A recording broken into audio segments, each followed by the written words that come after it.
Jadi di awal-awal Islam Nabi Muhammad SAW coba berdakwah, tapi orang Mekah mengisolasi Nabi SAW, tidak bisa ketemu sama sekali. Gitu kan? Sehingga akhirnya Nabi SAW memaksimalkan kesempatan mendakwai orang selain Quraisy. Di antaranya tempat dan waktu paling tepat adalah haji. Di musim haji orang kumpul semua. Karena zaman itu orang-orang Arab haji. Walaupun mereka ya, masih dalam kondisi belum mengikuti ajaran Nabi SAW. Karena itu adalah ajaran Ibrahim AS, haji itu. Dan mereka orang-orang yang datang dari Ansar ini didatangi oleh Nabi SAW. Setiap kali Nabi ketemu orang Arab, ngobrol lagi. Kalian dari suku mana? Suku ini. Ketahuilah saya utusan Allah. Ada ayat yang saya bawakan diturunkan kepada saya. Ini loh bunyinya dibacakan. Ada yang nolak, ada yang nerima. Tapi umumnya orang yang menerima ini pun cuma menerima, oh itu bagus. Tapi mereka tidak beriman. Ada juga, saya pernah sebutkan kisah di Sirah Nabawi itu. Ada juga di antara suku Arab itu mengatakan, hai Muhammad, saya mau beriman. Tapi dengan syarat, kalau nanti kau meninggal saya gantimu. Nabi SAW bilang itu haknya Allah. Maksudnya ganti ini jadi pemimpin ya. Kalau Nabi tidak mungkin lagi. Tapi Nabi SAW menolak pada saat itu. Sampai Nabi SAW ketemu dengan orang-orang Ansar. Terjadilah istilah Bai'at Aqabah. Jadi janji setia di Aqabah. Aqabah itu seperti gundukan batu. Yang orang masih bisa naik. Makanya di Mina, di tempat jumroh itu disilakan dengan jumroh Aqabah. Itu ada gundukan batu turun. Nah di situ paling banyak orang kumpul di Aqabah ini. Maka di Aqabah ini Nabi SAW mendakwahi orang-orang Ansar. Nah kebetulan orang-orang Ansar ini datang. Waktu Nabi SAW tanya, kalian dari mana? Kami dari Madinah.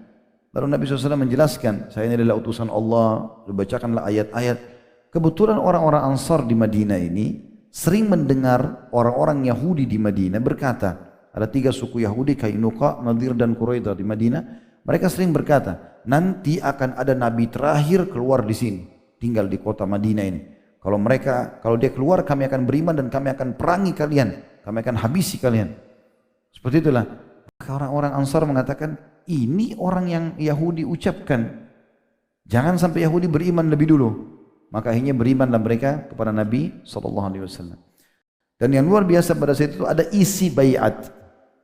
Di antaranya dinukil kepada kita adalah Nabi SAW bersabda, ta'alau bayi'uni ala alla tusyriku billahi syai'a. Jadi setelah mereka syahadat, mereka terima Islam, Nabi SAW mengatakan, kesinilah, berikan janji setia kalian. Setelah syahadat, tahu ini kebenaran, terimalah ini, perintah saya. Kesinilah, ambil janji setia padaku, agar kalian yang pertama tidak boleh menyekutukan Allah sedikit pun. Tidak boleh lagi sembah-sembah berhala, jimat-jimat, dukun-dukun ini, penyihir, tidak ada lagi. Yang kedua, wala tasriku, jangan kalian mencuri. Wala taznu, jangan kalian berzina. Wala taqtulu auladakum, dan jangan kalian membunuh anak-anak kalian. Wala ta'tu bi buhtanin taftarunahu baina aydikum wa arjulukum, dan jangan pernah kalian sengaja membuat dosa-dosa dan pelanggaran yang kalian jelas-jelas melihat ya, atau lakukan dengan tangan dan kaki kalian.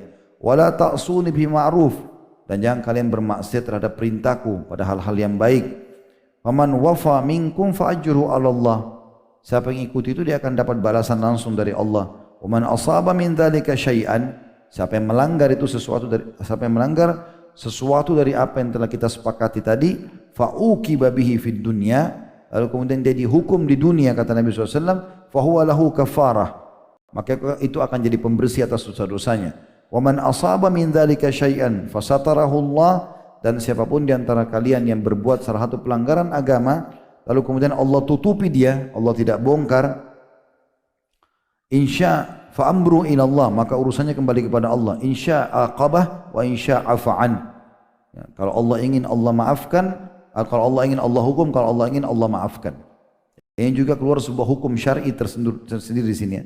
Bahwasanya pelaku maksiat kepada Allah Subhanahu wa taala, kalau dia dihukum oleh dunia, mungkin dengan kecelakaan, mungkin dengan bangkrut, mungkin dengan ini, itu akan jadi pembersihan dosa-dosanya. Dan ada juga orang yang Allah tutupi aibnya, Allah enggak buka kesalahannya, maka ini kembali kepada haknya Allah. Kalau Allah mau hukum, Allah hukum. Kalau tidak, maka Allah akan ya, kalau Allah hukum, kalau tidak maka Allah akan maafkan. Seperti itulah. Makanya dalam pemahaman Ahli Sunnah wal Jamaah sangat jelas, orang-orang muslim kalaupun meninggal tidak sempat taubat selain dosa syirik dan kekufuran, kemunafikan, dosa-dosa yang lain diistilahkan mereka masih tahta masyiatillah. Mereka masih bawa naungan Allah. Insya adzaba wa insya ghafaralah. Kalau Allah mau Allah siksa, kalau Allah mau Allah akan maafkan.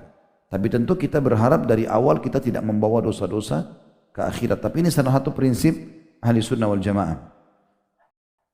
Begitu juga As'ad bin Zurarah radhiyallahu anhu berkata pada saat terjadi baiat, dia mengatakan, wahai teman-temanku, ini sekarang apa yang disebutkan oleh Nabi SAW adalah hak kita, urusan kewajiban kita kepada Allah, gitu kan?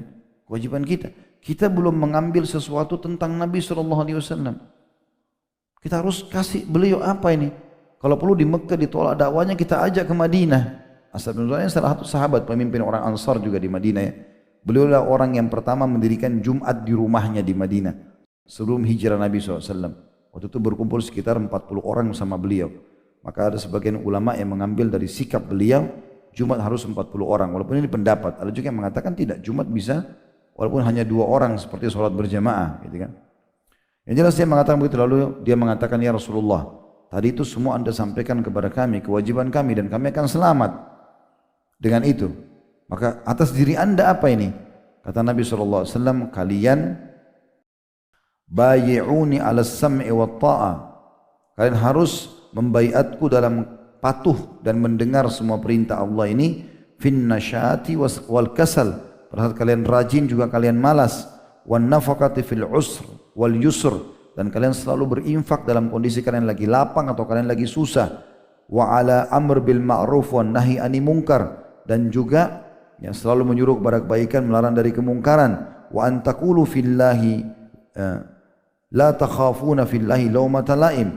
Dan kalian mengucapkan dan membela agama Allah tanpa takut sedikit pun kepada selain Allah.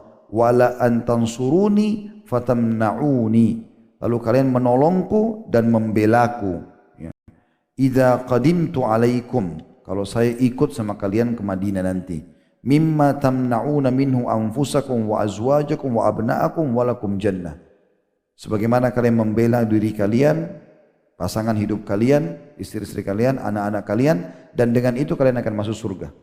Dalam riwayat lain kata para sahabat dari Ansar, ya Rasulullah, kalau kami kerjakan semua itu, kami tidak syirik, kami tidak zina, kami tidak mencuri, dan kami juga tetap menyuruh kepada kebaikan, melarang kemungkaran, kami terapkan semua ini.